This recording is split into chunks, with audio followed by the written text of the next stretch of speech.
the 11th Sunday of Ordinary Time. We are going to be going through Matthew's Gospel these Sundays of this year. And Matthew's Gospel has a lot to do with just learning about the person of Jesus.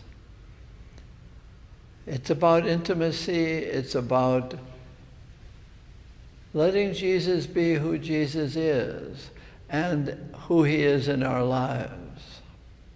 So that's the orientation.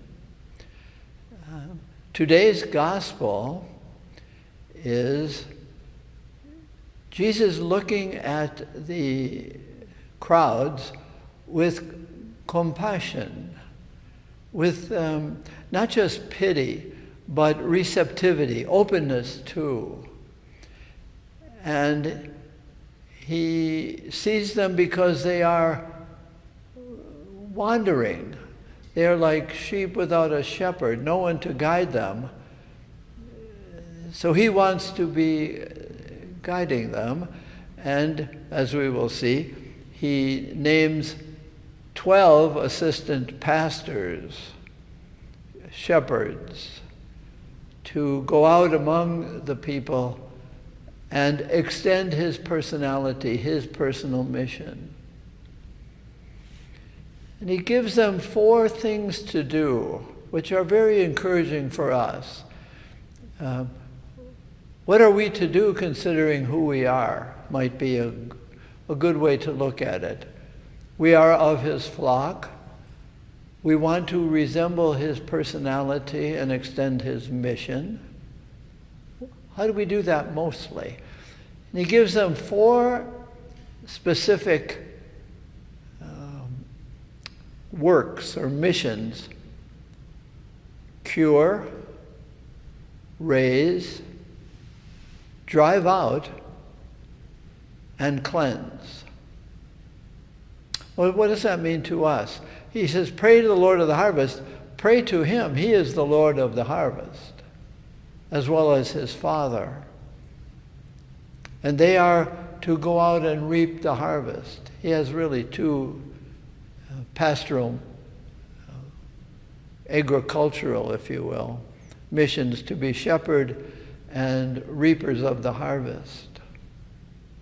So what is it for us in our own lives?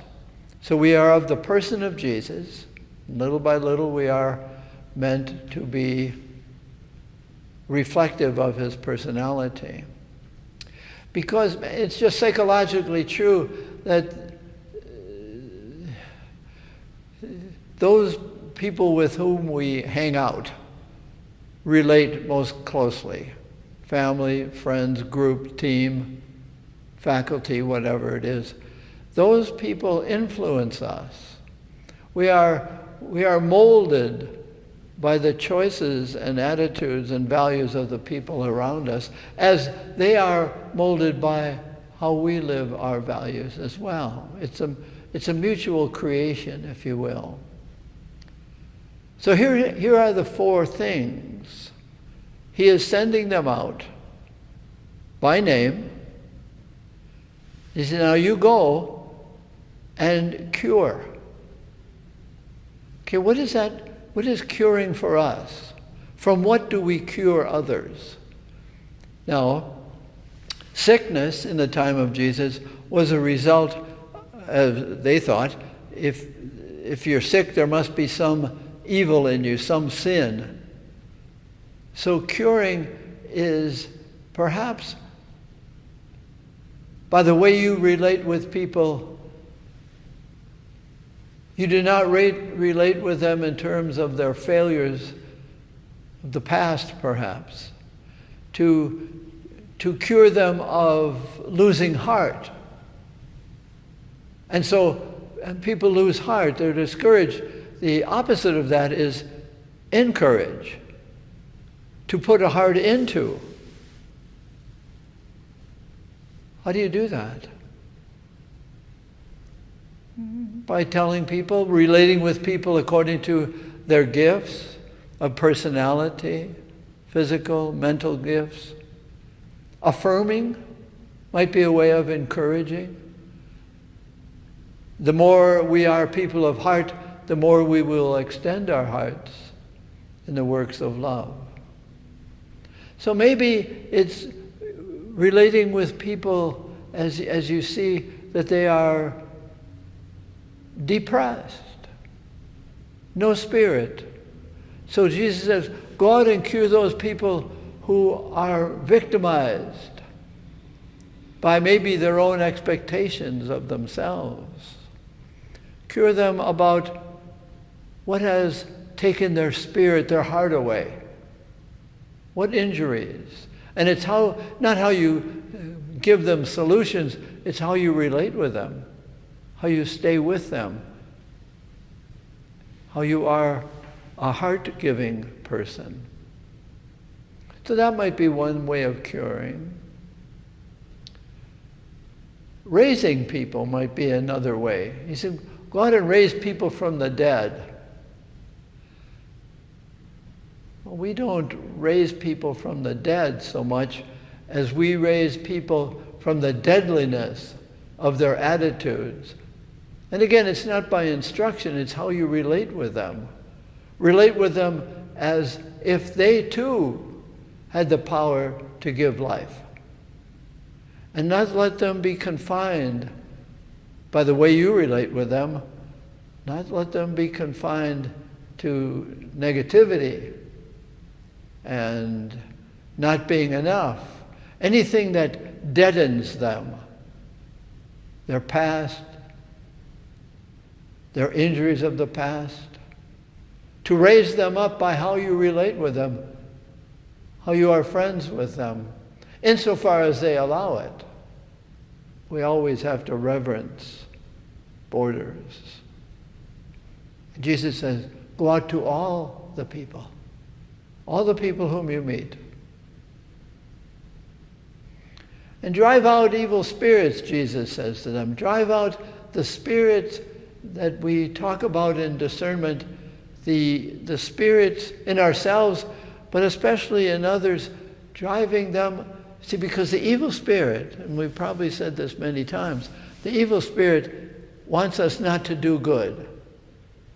So to drive out those evil spirits is to help people see their gifts and the possibilities of their using those gifts. Driving out evil spirits of, you're not enough, you can't do that, that's impossible. What will people say? You'll be a failure. Hide. No, it's driving out death from people that they are to themselves. And so to drive out the evil spirits that say, you can't do it. You're never going to be enough. There are people, compare yourself with others and you're always going to be a loser. And look at that person and that woman and that man, and they do it much better than you, so don't even try. So the evil spirits are a spirit of negativity and hiding and comparing. And by how we relate with them, we drive out those kinds of spirits and invite them to accompany you in doing this. You can do it. We can do it together. Black negativities. Evil spirits want destruction. Good spirits, possibility. Coming out of hiding. Revelation. That's the work of the Spirit. But drive out bad spirits by how you invite people out of themselves. And then cleansing. Cleansing, obviously, in the time of Jesus was the cleansing of lepers. They were alienated. They were outside the camp. And so it's the Spirit, the cleansing for inclusion, for accompaniment, for companionship. And so people, there is so much division. There's so much division in community and in our culture because of, I need an identity. And it's this group and that group, and everybody else are unclean. I am the only one who's clean. And Jesus said, no, you know, apostles, you know I have healed you from your past. Go and help people live with their pasts as into their future. Because in Jesus, the cleansing is from something and for something. From the past for the future. So a lot of today's gospel is about invitation, encounter, identity by how you relate with them. How you get out of yourself, how I get out of myself to get into the lives of others and call them to relationship, community, and mission. So that the Jesus of the gospel is the Jesus of our prayer. Saying the same thing, he says the same thing to us that he says, now you go and do likewise. Be cured, be freed, be raised, and be an includer. Not say, and I'm going to make up a word, leopardizing. He's a leper, she's a leper. You know who she is, you know who he is, you know who they are. No, as a matter of fact, you don't.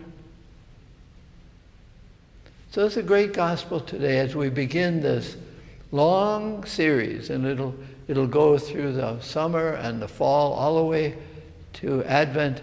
We will be watching and being close to Jesus, influenced by his values. Hear it and be glad.